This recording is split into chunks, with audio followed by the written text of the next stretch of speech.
ಎಲ್ಲರಿಗೂ ಸ್ವಾಗತ ಸುಸ್ವಾಗತ Anita Mahesh life style YouTube ಚಾನಲ್ಗೆ. ಇವತ್ತು ಶ್ರೀ ಮಲೈ ಮಹದೇಶ್ವರ ಬೆಟ್ಟಕ್ಕೆ ಬಸ್ನಲ್ಲಿ ಹೇಗೆ ಹೋಗಬೇಕು ಮತ್ತು ಆ ದೇವಸ್ಥಾನ ಬಗ್ಗೆ ಮಾಹಿತಿನ ತಿಳ್ಕೊಳ್ಳೋಣ. ಹೊಸ್ದಾಗಿ ಹೋಗೋರಿಗೆ ತುಂಬಾ ಅನುಕೂಲ ಆಗುತ್ತೆ ಮಲೈ ಮಹದೇಶ್ವರನ ಬೆಟ್ಟ.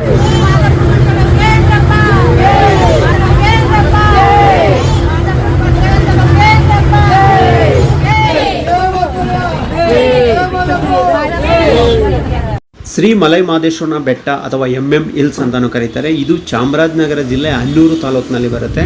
ಶ್ರೀ ಮಲೈ ಮಹದೇಶ್ವರನ ಬೆಟ್ಟ ನಮ್ಮ ಕರ್ನಾಟಕದ ಶ್ರೀಮಂತ ದೇವಸ್ಥಾನಗಳಲ್ಲಿ ಇದು 2ನೇ ಸ್ಥಾನದಲ್ಲಿದೆ. ಶ್ರೀ ಮಲೈ ಮಹದೇಶ್ವರನ ಬೆಟ್ಟಕ್ಕೆ ಬೆಂಗಳೂರಿಂದ ಹೋಗಬೇಕಂದ್ರೆ KSRTC ಬಸ್ ಅಥವಾ ಪ್ರೈವೇಟ್ ಬಸ್ ಹೋಗುತ್ತೆ. ಇಲ್ಲಿಗೆ ಯಾವುದೇ ಥರ ಟ್ರೈನ್ ವ್ಯವಸ್ಥೆ ಮಲೈ ಮಹದೇಶ್ವರನ ಬೆಟ್ಟಕ್ಕೆ ಯಾವುದೇ ಕಡೆಯಿಂದ ಇಲ್ಲ. ಮಹದೇಶ್ವರನ ಬೆಟ್ಟಕ್ಕೆ ಬೆಂಗಳೂರಿಂದ ಹೋಗಬೇಕಂದ್ರೆ KSRTC ಬಸ್ ಅಥವಾ ಪ್ರೈವೇಟ್ ಬಸ್ಸಲ್ಲಿ ಹೋಗಬೇಕು. ಇಲ್ಲಿಗೆ ಯಾವುದೇ ಸ್ಲೀಪರ್ ಕೋಚ್ ಇಲ್ಲ, ಅಲ್ಲಿಗೆ ಹೋಗೋದಿಲ್ಲ. ಏಕೆಂದರೆ ಇದು 7 ಬೆಟ್ಟ ಹತ್ತು ಹೋಗಬೇಕಾಗಿರೋದ್ರಿಂದ ಅಲ್ಲಿ ತುಂಬಾ ಟರ್ನ್ ಇರೋದ್ರಿಂದ ಇಲ್ಲಿ KSRTC ಮತ್ತು ಪ್ರೈವೇಟ್ ಬಸ್ಗೆ ಅವಕಾಶ ಇದೆ. ಮತ್ತು ಬಸ್ಸಲ್ಲಿ ಹೋಗೋರು ಹೋಗ್ತಾರೆ ಮತ್ತು ಕೆಲವೊಬ್ಬರು ತಮ್ಮ ಸ್ವಂತ ವಾಹನಗಳಲ್ಲೂ ಹೋಗ್ತಾರೆ. ಮತ್ತು 2 ವೀಲರ್ಗೂ ಕೂಡ ಅವಕಾಶ ಇದೆ ಮಲೈ ಮಹದೇಶ್ವರನ ಬೆಟ್ಟಕ್ಕೆ. KSRTC ಬಸ್ನಲ್ಲಿ ಬೆಂಗಳೂರಿಂದ ಹೋಗಬೇಕಂದ್ರೆ ಬೆಳಗಿನ ಜಾವ 5 ಗಂಟೆಯಿಂದನೇ KSRTC ಬಸ್ ಇರುತ್ತೆ. ಸ್ಯಾಟ್ಲೈಟಿಂದ ಬೆಂಗಳೂರಿನ ಸ್ಯಾಟ್ಲೈಟಿಂದ MM ಹಿಲ್ಸ್ ಮಹದೇಶ್ವರನ ಬೆಟ್ಟಕ್ಕೆ 211 ಕಿಲೋಮೀಟರ್ ಆಗುತ್ತೆ. 4 ಗಂಟೆ 20 ನಿಮಿಷ ತಗೊಳುತ್ತೆ ಬಸ್ಸಿಂದ, ಪ್ರೈವೇಟ್ ಅಥವಾ ಗೌರ್ನಮೆಂಟ್ ಬಸ್ಸಿಂದ ಹೋಗಬೇಕಾದ್ರೆ.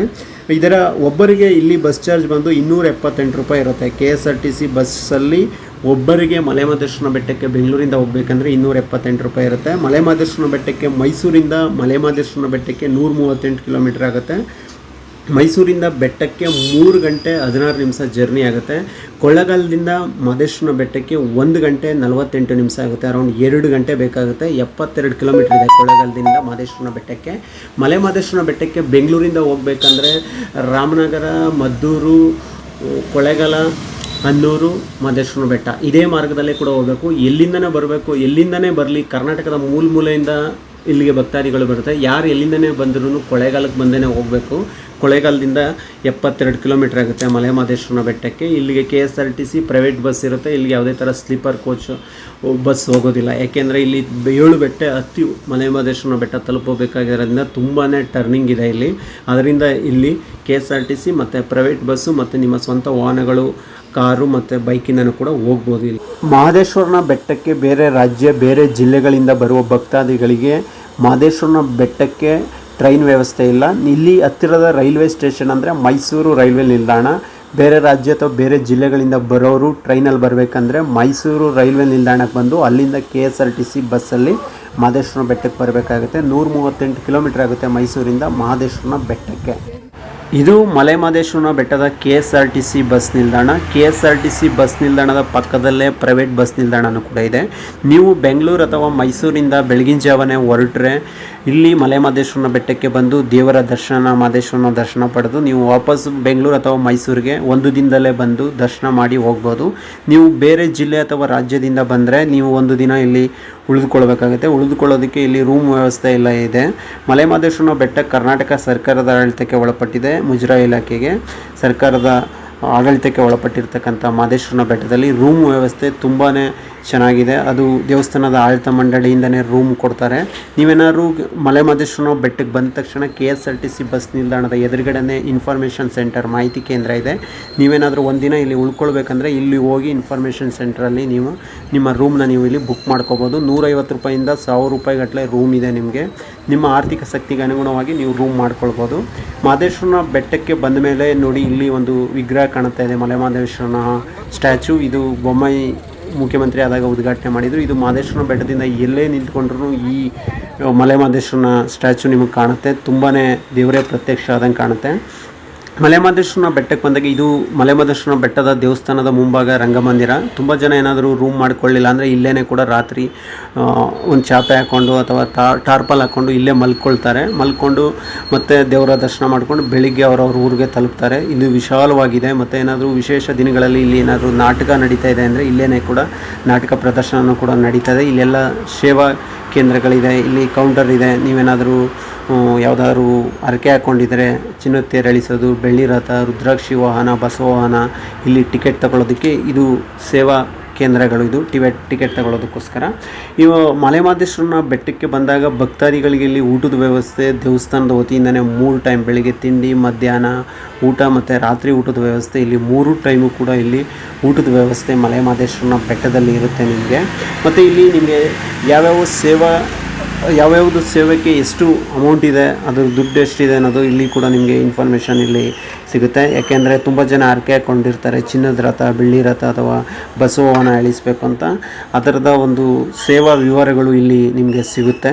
ನೀವು ಮಹದೇಶ್ವರನ ಬೆಟ್ಟಕ್ಕೆ ಒಂದೇ ದಿನಕ್ಕೆ ಬಂದು ದೇವರ ದರ್ಶನ ಮಾಡಿಕೊಂಡು ವಾಪಸ್ ಹೋಗ್ತೀನಿ ಅಂದರೆ ಹೋಗ್ಬೋದು. ಮತ್ತು ನೀವು ಒಂದು ದಿನ ಉಳಿದುಕೊಳ್ತೀನಿ ಅಂದರೆ ರೂಮ್ ವ್ಯವಸ್ಥೆ ಇನ್ಫಾರ್ಮೇಷನ್ ಸೆಂಟರ್ ಮಾಹಿತಿ ಕೇಂದ್ರಕ್ಕೆ ಹೋಗಿ ನೀವು 12 ಗಂಟೆ ಮೇಲೆ ಅಲ್ಲಿ ರೂಮನ್ನು ಕೊಡ್ತಾರೆ. ನೀವು ಅಲ್ಲಿ ರೂಮ್ ಬುಕ್ ಮಾಡಿಕೊಂಡು ಒಂದು ದಿನ ಇದ್ದು ನೆಕ್ಸ್ಟ್ ಡೇ ಹೋಗ್ಬೋದು. ಅಥವಾ ನೀವು ಇಲ್ಲೇ ರಂಗಮಂದಿರದಲ್ಲೇ ನೀವು ಮಲ್ಕೊಳ್ಳೋಕ್ಕೋ ಉಳ್ಕೊಳ್ಳೋಕ್ಕೋ ವ್ಯವಸ್ಥೆನೂ ಕೂಡ ಇರುತ್ತೆ. ಅಲ್ಲೇ ನೀವು ಚಾಪೆ ಅಥವಾ ಟಾರ್ಪಲ್ ತೊಗೊಂಡು ಅಲ್ಲೇ ಮಲ್ಕೊಂಡು ದರ್ಶನ ಒಂದು ದಿನ ಇದ್ದು ಕೂಡ ಹೋಗ್ಬೋದು. ಊಟ ತಿಂಡಿ ವ್ಯವಸ್ಥೆ ಎಲ್ಲ ದೇವಸ್ಥಾನದ ವತಿಯಿಂದ 3 ಟೈಮ್ ಇರುತ್ತೆ ಇಲ್ಲಿ. ಇದು ಮಹದೇಶ್ವರನ ದೇವಸ್ಥಾನದ ಹಿಂಭಾಗದ ಅಂತರಗಂಗೆ. ಇಲ್ಲಿ ಹಿಂದೆ ಎಲ್ಲ ತುಂಬ ಜನ ಇಲ್ಲೇ ಸ್ನಾನ ಮಾಡಿ ದೇವರ ದರ್ಶನಕ್ಕೆ ತೆರಳ್ತಾ ಇದ್ದು, ಈಗ ಅಕ್ಕಪಕ್ಕದಲ್ಲಿ ಸ್ನಾನ ಗೃಹಗಳನ್ನ ದೇವಸ್ಥಾನದ ಆಡಳಿತ ವತಿಯಿಂದನೇ ನಿರ್ಮಾಣ ಮಾಡಿದ್ದಾರೆ. ಅಲ್ಲಿ ಸ್ನಾನ ಮಾಡಿ ಸ್ನಾನ ಗೃಹದಲ್ಲಿ ನೀವು ದೇವರ ದರ್ಶನಕ್ಕೆ ತೆರಳಬಹುದು. ಅಥವಾ ನೀವೇನಾದರೂ ರೂಮ್ ಮಾಡಿದರೆ ನೀವು ಅಲ್ಲೇ ಕೂಡ ಸ್ನಾನ ಮಾಡಿಕೊಂಡು ದೇವರ ದರ್ಶನಕ್ಕೆ ಬರ್ಬೋದು. ಹಿಂದೆ ಎಲ್ಲ ತುಂಬ ಜನ ಅಲ್ಲಿ ನದಿಲಿ ಸ್ನಾನ ಮಾಡಿ ದೇವರ ದರ್ಶನಕ್ಕೆ ಬರ್ತಾಯಿದ್ರು. ಇದು ದೇವಸ್ಥಾನದ ಆವರಣ.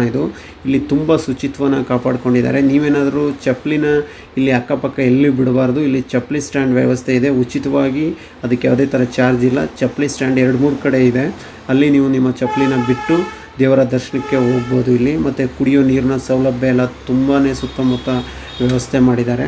ದೇವಸ್ಥಾನದ ಆವರಣ ತುಂಬ ಶುಚಿತ್ವವಾಗಿದೆ. ಹೋಗುವ ಭಕ್ತಾದಿಗಳು ಅಷ್ಟೇ ಶುಚಿತ್ವವನ್ನು ಕಾಪಾಡಿಕೊಳ್ಳೋದು ತುಂಬಾ ಮುಖ್ಯವಾಗಿರುತ್ತೆ ಮಲೆಮಹದೇಶ್ವರನ ಬೆಟ್ಟದಲ್ಲಿ.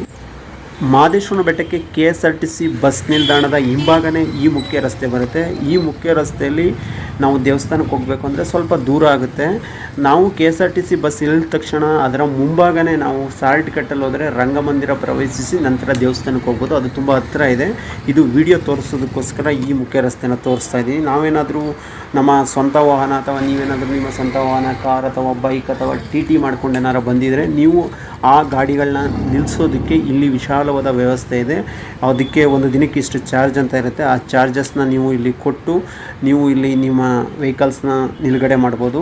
ಈ ಮುಖ್ಯ ರಸ್ತೆಯಲ್ಲೂ ಕೂಡ ನೀವು ದೇವಸ್ಥಾನಕ್ಕೆ ಹೋಗ್ಬೋದು. ಇದು ಸ್ವಲ್ಪ ದೂರ ಆಗುತ್ತೆ. ನೀವೇನಾದರೂ ಸಾಲ್ಟ್ ಕಟ್ಟಲ್ಲಿ ಹೋಗಬೇಕು ಅಂದರೆ ಹಾಗೆ ಮುಂಭಾಗದಲ್ಲೂ ಕೂಡ ಹೋಗ್ಬೋದು.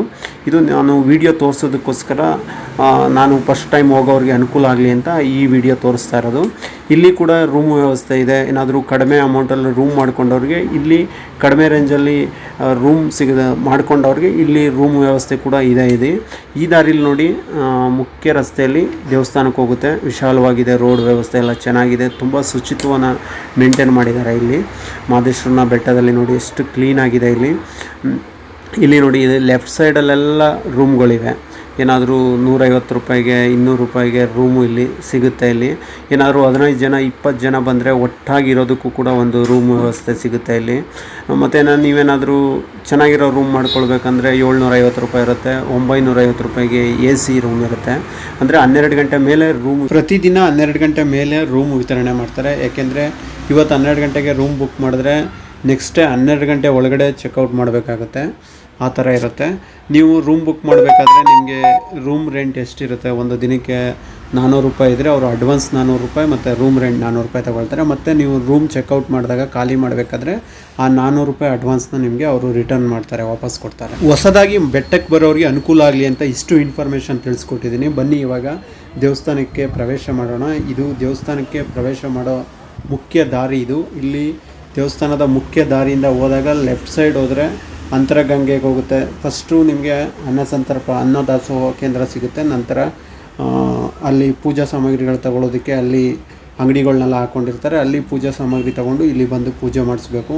ನೀವೇನಾದರೂ ಸ್ನಾನ ಮಾಡಿ ಆಚೆ ಕಡೆ ನಿಮ್ಮ ಬಟ್ಟೆಗಳನ್ನೆಲ್ಲ ಒಣಗಾಕಬೇಕಂದ್ರೆ ಇಲ್ಲಿ ವಿಶಾಲವಾದ ವ್ಯವಸ್ಥೆ ಕೂಡ ಇದೆ ಈ ಅಂಗಳದಲ್ಲಿ. ಇದು ನೋಡಿ ದೇವಸ್ಥಾನದ ಮುಂಭಾಗ ಆವರಣ ಇದು. ಇಲ್ಲಿ ಬಲಗಡೆ ಬಂದು ಚಪ್ಪಲಿ ಸ್ಟ್ಯಾಂಡ್ ಇದೆ ಮತ್ತು ಎದುರುಗಡೆ ರಂಗಮಂದಿರ ಇದೆ.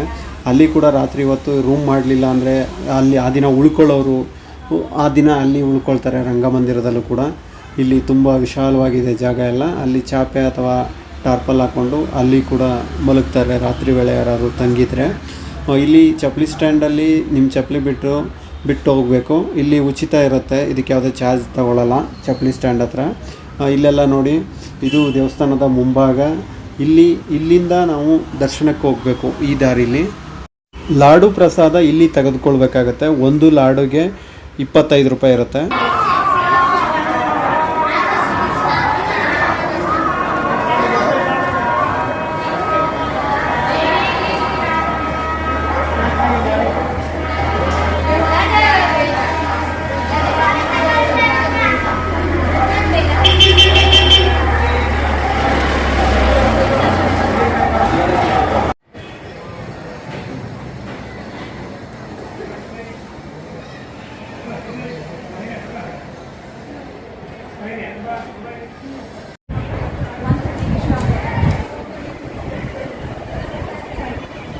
ಸೇವಾ ಕೌಂಟರ್ ಪಕ್ಕದಲ್ಲಿ ನಿಮ್ಮ ಮೊಬೈಲ್ ಚಾರ್ಜ್ ಮಾಡ್ಕೊಳ್ಳೋಕ್ಕೂ ಅವಕಾಶ ಇರುತ್ತೆ ಈ ಜಾಗದಲ್ಲಿ.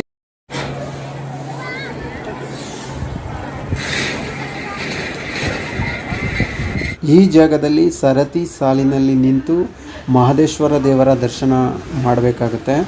ಇಲ್ಲಿ ವಿಶೇಷ ದಿನಗಳಲ್ಲಿ ಮತ್ತು ಸೋಮವಾರ ಶುಕ್ರವಾರ ದಿನ ನೀವು ಮಹದೇಶ್ವರನ ದರ್ಶನ ಮಾಡಬೇಕು ಅಂದರೆ ಕ್ಯೂ ಅಲ್ಲಿ ನಿಂತು ಮಿನಿಮಮ್ 1 ರಿಂದ 2 ಗಂಟೆ ಕಾಲಾವಕಾಶ ಬೇಕಾಗುತ್ತೆ. ಬೇರೆ ದಿನಗಳಲ್ಲಿ ಬೇಕಾದ್ರೆ ನಿಮಗೆ ಅರ್ಧ ಗಂಟೆಯಲ್ಲೇ ದರ್ಶನ ಆಗುತ್ತೆ. ಆದರೆ ಸೋಮವಾರ ಶುಕ್ರವಾರ ವಿಶೇಷ ದಿನಗಳೆಲ್ಲ ಮಾತ್ರ ಗಂಟೆಗಟ್ಟಲೆ ನಿಲ್ಲಬೇಕಾಗುತ್ತೆ. ಯಾಕೆಂದರೆ ಆ ದಿನ ಸೋಮವಾರ ಶುಕ್ರವಾರ ಈ ದೇವರಿಗೆ ತುಂಬ ಜನ ಬರ್ತಾರೆ ಭಕ್ತಾದಿಗಳು.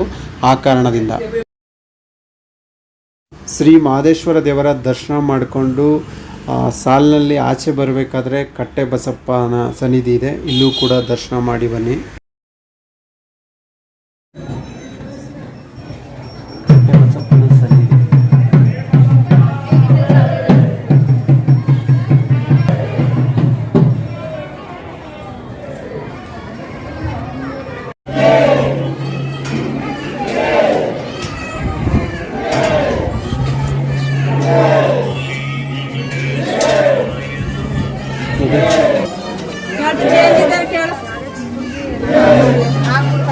ದರ್ಶನ ಮಾಡಿದ್ಮೇಲೆ ದೇವಸ್ಥಾನದ ಹಿಂಭಾಗನೇ ಅನ್ನ ದಾಸೋಹ ಭವನ ಇದೆ. ಇಲ್ಲಿ ದಿನಾಲೂ 3 ಟೈಮು ಬೆಳಿಗ್ಗೆ ಮಧ್ಯಾಹ್ನ ರಾತ್ರಿ ಪ್ರಸಾದದ ವ್ಯವಸ್ಥೆ ಇರುತ್ತೆ. ಈ ಸರತಿ ಸಾಲಿನಲ್ಲಿ ನಿಂತು ದೇವರ ಪ್ರಸಾದನ ನಾವು ಸ್ವೀಕರಿಸಬೇಕಾಗತ್ತೆ.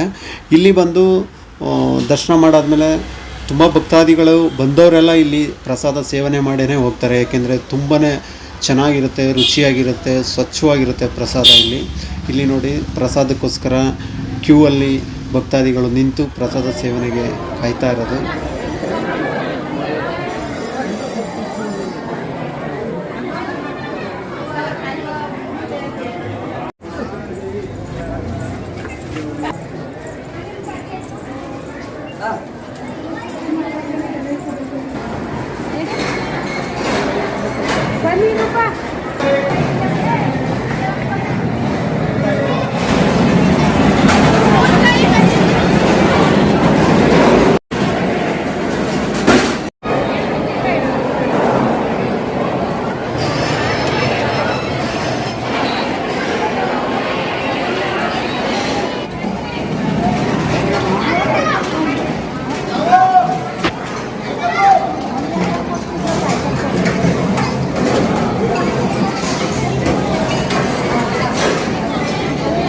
ಬೆಟ್ಟದಲ್ಲಿ ಮಧ್ಯಾಹ್ನದ ಪ್ರಸಾದ ಊಟ ಮತ್ತು ರಾತ್ರಿ ಪ್ರಸಾದದ ಊಟ ಈ ರೀತಿ ವ್ಯವಸ್ಥೆ ಇರುತ್ತೆ. ಬೆಳಗಿನ ಜಾವ ತಿಂಡಿ ವ್ಯವಸ್ಥೆ ಯಾವ ರೀತಿ ಇರುತ್ತೆ ಬೆಟ್ಟದಲ್ಲಿ ಅಂತ ಅದನ್ನು ಕೂಡ ನೋಡೋಣ, ಮುಂದಿನ ವಿಡಿಯೋದಲ್ಲಿ ಬರುತ್ತೆ. ಬೆಟ್ಟದ ಅನ್ನ ದಾಸೋಹ ಭವನದಲ್ಲಿ ಬೆಳಗಿನ ತಿಂಡಿ ವ್ಯವಸ್ಥೆ ಈ ರೀತಿ ಇರುತ್ತೆ. ದಾಸೋಹ ಭವನದ ಆಚೆನೇ ಈ ರೀತಿ ಬಡಿಸ್ತಾರೆ.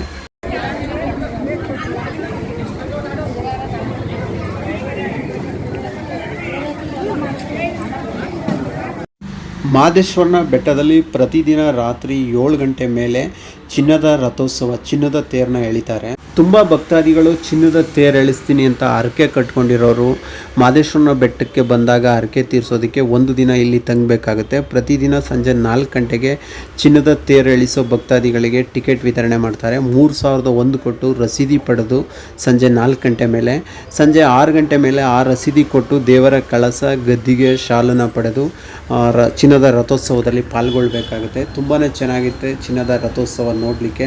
ಸಾವಿರಾರು ಭಕ್ತಾದಿಗಳು ಇಲ್ಲಿ ಸೇರಿರ್ತಾರೆ ಚಿನ್ನದ ರಥೋತ್ಸವಕ್ಕೆ. ಮಾದೇಶ್ವರನ ಬೆಟ್ಟಕ್ಕೆ ಬಂದಾಗ ಚಿನ್ನದ ರಥೋತ್ಸವನ ನೋಡಬೇಕಂದ್ರೆ ನೀವು ಒಂದು ದಿನ ಅಲ್ಲಿ ತಂಗಬೇಕಾಗುತ್ತೆ. ಪ್ರತಿದಿನ ಬೆಳಗಿನ ಜಾವ 8:30ಕ್ಕೆ ಬೆಳ್ಳಿ ರಥೋತ್ಸವ ಕೂಡ ಇರುತ್ತೆ. ಮಲೆ ಮಾದೇಶ್ವರನ ಬೆಟ್ಟಕ್ಕೆ ಬಂದಾಗ ದೇವರ ದರ್ಶನ ಮಾಡಿ ದೇವಸ್ಥಾನದ ವತಿಯಿಂದನೇ ಅನ್ನ ದಾಸೋಹ ಕೇಂದ್ರದಲ್ಲಿ ನಿಮಗೆ 3 ಹೊತ್ತು ಉಚಿತ ಅನ್ನಪ್ರಸಾದದ ವ್ಯವಸ್ಥೆ ಕೂಡ ಇರುತ್ತೆ. ದುಡ್ಡು ಕೊಟ್ಟು ಉಳಿದುಕೊಳ್ತೀನಿ ಅಂತ ಅಂದರೆ ಸುಸಜ್ಜಿತವಾದ ರೂಮಿನ ವ್ಯವಸ್ಥೆ ಕೂಡ ಇರುತ್ತೆ. ಇಲ್ಲಾಂದರೆ ದೇವಸ್ಥಾನದ ಮುಂಭಾಗದಲ್ಲೇ ದೊಡ್ಡದಾದ ರಂಗಮಂದಿರ ಇದೆ, ಅಲ್ಲೇ ಕೂಡ ನೀವು ರಾತ್ರಿ ವೇಳೆ ಉಳಿದುಕೊಳ್ಳಬಹುದು. ಉಚಿತವಾದಂಥ ಸ್ನಾನ ಗೃಹದ ವ್ಯವಸ್ಥೆಯೂ ಕೂಡ ಮಾಡಿದ್ದಾರೆ ಇಲ್ಲಿ ಮಾದೇಶ್ವರನ ಬೆಟ್ಟದಲ್ಲಿ. ತುಂಬಾ ಭಕ್ತಾದಿಗಳಿಗೆ ಒಳ್ಳೆಯ ವ್ಯವಸ್ಥೆ ಕೂಡ ಇಲ್ಲಿ ಏರ್ಪಡಿಸಿದ್ದಾರೆ. ಹೀಗೆ ಮಲೆ ಮಾದೇಶ್ವರನ ಬೆಟ್ಟಕ್ಕೆ ಬಂದು ಮಾದೇಶ್ವರ ದೇವರ ದರ್ಶನ ಮಾಡಿ ನಿಮ್ಮ ಸ್ಥಳಗಳಿಗೆ ತಲುಪಲು ಸಾರಿಗೆ ವ್ಯವಸ್ಥೆ, ಬಸ್ಸಿನ ವ್ಯವಸ್ಥೆಯೂ ಕೂಡ ತುಂಬ ಅಚ್ಚುಕಟ್ಟಾಗಿದೆ. ಈ ರೀತಿ ನೀವು ಮಲೆ ಮಾದೇಶ್ವರನ ಬೆಟ್ಟಕ್ಕೆ ಬಂದು ದರ್ಶನ ಮಾಡಿ ನೀವು ಹೋಗ್ಬೋದು. ಇದು ಹೊಸಬರಿಗೆ ಯಾರು ಮಲೆ ಮಾದೇಶ್ವರನ ಬೆಟ್ಟಕ್ಕೆ ಬರೋರಿಗೆ ಅನುಕೂಲ ಆಗಲಿ ಅಂತ ಈ ವಿಡಿಯೋ ಮಾಡಿರೋದು. ಯಾರೆಲ್ಲ ವಿಡಿಯೋ ನೋಡ್ತಾ ಇದ್ದೀರಾ ಲೈಕ್ ಮಾಡಿ, ಮತ್ತು ಯಾರು ಸಬ್ಸ್ಕ್ರೈಬ್ ಮಾಡ್ಕೊಂಡಿಲ್ಲ ಸಬ್ಸ್ಕ್ರೈಬ್ ಮಾಡ್ಕೊಳ್ಳಿ. ಇಷ್ಟೊತ್ತು ವಿಡಿಯೋ ನೋಡೋದಕ್ಕೆ ಎಲ್ರಿಗೂ ಕೂಡ ಧನ್ಯವಾದಗಳು.